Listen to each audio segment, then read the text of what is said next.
बच्चों, आज हम लोग रैपिड का जो 11वां पाठ है मंत्र तंत्र, जिसे हजारी प्रसाद द्विवेदी जी ने लिखा है, इसको हम शुरू करेंगे। तो ये पाठ जो है वो मनुष्य के सद्गुणों को उजागर करने के लिए या मनुष्य के अंदर जो अच्छे गुण है उन गुणों से वो किसी को भी अपने वश में कर सकता है, उसको इसमें दर्शाया गया है। तो ये पाठ कुछ इस तरह से है। इस कहानी में सद्गुणों को अपनाने वाले एक युवक द्वारा अपने गांव को सुधारने का ऐसा प्रयास वर्णित है जो सबके लिए उदाहरण बन सकता है। व्यक्ति से समाज और समाज से देश बनता है, क्योंकि हम लोग ही अपने समाज का निर्माण करते हैं और हमारे समाज से ही हमारा देश बना है। इसीलिए कह रहे हैं कि व्यक्ति से समाज और समाज से देश बनता है। यदि हर व्यक्ति अपने आसपास को सुधार ले तो सभी समस्याओं का अंत हो जाएगा। यानी हम अगर अपने आसपास को ठीक कर लें, हम अपने आसपास को ठीक कर लें तो हमारे आसपास जो भी समस्याएं हैं वो धीरे धीरे ठीक हो जाएंगी और हमारा समाज जो है वो बहुत ही अच्छा हो जाएगा। तो कहानी कुछ इस तरह से। बहुत दिनों की बात है, एक राजा के राज्य में एक गृहस्थ के घर पुत्र का जन्म हुआ। यानी एक राजा का राज्य था जिसमें एक व्यक्ति रहता था, गृहस्थ व्यक्ति, यानी जो अपने गृहस्थी के साथ अपने परिवार के साथ रहता है उसे गृहस्थ व्यक्ति कहा जाता है। और जो लोग इस संसार का त्याग करके अपने घर का त्याग करके चले जाते हैं उन्हें सन्यासी कहा जाता है। तो गृहस्थ व्यक्ति जो अपने परिवार के साथ रहता था उसके घर में एक पुत्र का जन्म हुआ। माँ बाप ने उसका नाम कुमार रखा, यानी उस पुत्र का नाम क्या रखा? कुमार रखा। कुमार के बड़े होने पर उसके माता पिता ने उसका विवाह एक गृहस्थ की लड़की से कर दिया। यानी उसके बाद वो लड़का बड़ा हुआ और उसके पुत्र का विवाह, कुमार का विवाह एक लड़की से किया जो कि एक गृहस्थ की बेटी थी।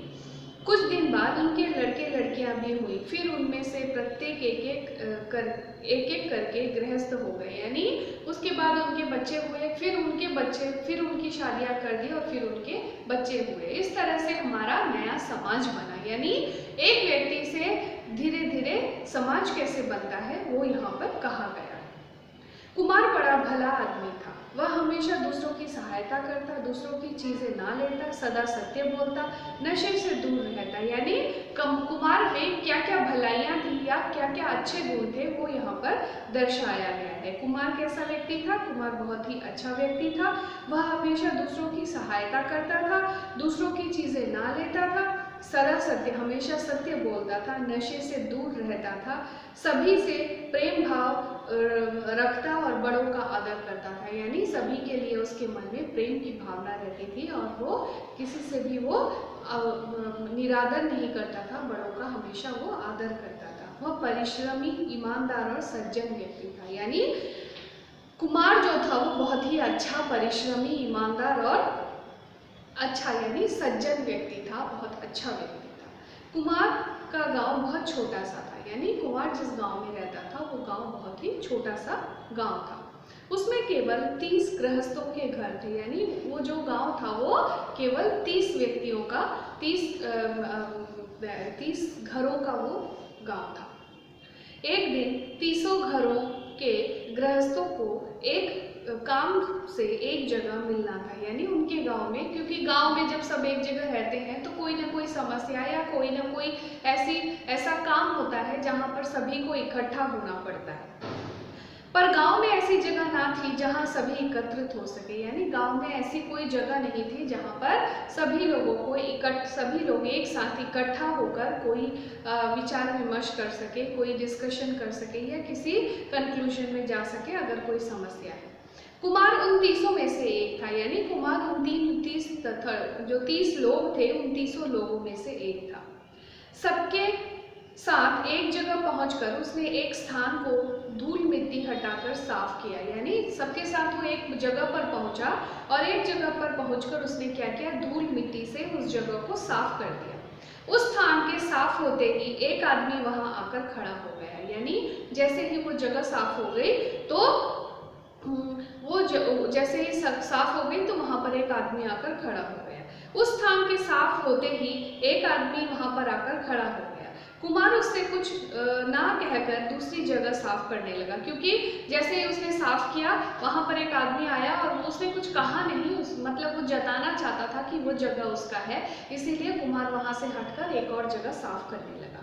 फिर जब वो दूसरी जगह साफ करने लगा, इसके साफ होने पर तीसरा आदमी, यानी जैसे ही दूसरा साफ किया तो वहाँ दूसरा आदमी आ गया, जब तीसरी जगह साफ की तो वहाँ पर तीसरा आदमी आ गया।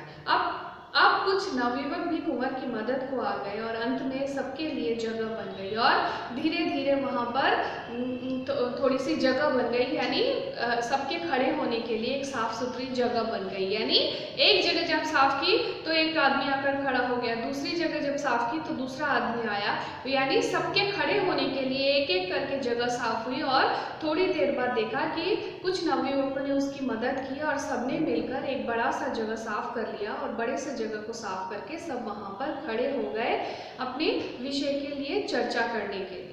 बाद में जिसका जो काम था कर करा के कुमार ने अन्य लोगों की सहायता से वहाँ एक कमरा बना लिया और उसमें बैठने के लिए चटाई आदि ज़रूरी चीज़ों का संग्रह भी धीरे धीरे कर लिया। यानी बाद में जिस जगह पे वो लोग खड़े होकर मीटिंग करते थे या किसी बात की चर्चा करते थे, उस जगह पर कुमार ने लोगों की सहायता से एक रूम बना दिया, कमरा बनवा दिया, मतलब एक बड़ा सा रूम बना दिया, ताकि सब लोग वहाँ पर इकट्ठे होकर अपनी समस्याओं को, अपने ज़रूरत के बात को किसी के साथ चर्चा कर सकते थे, किसी के लिए किसी के साथ वो डिस्कस कर सकते थे, तो वो कर दिया। और उसके बाद जिसके पास जैसा सामर्थ्य था सब लोगों ने उस अपने पास से संग्रह किया, यानी इकट्ठा किया, बैठने के लिए चटाई, बैठने के लिए खाट वगैरह की व्यवस्था वहाँ पे की, ताकि सब लोग वहाँ पर इकट्ठा होकर अपने ज़रूरत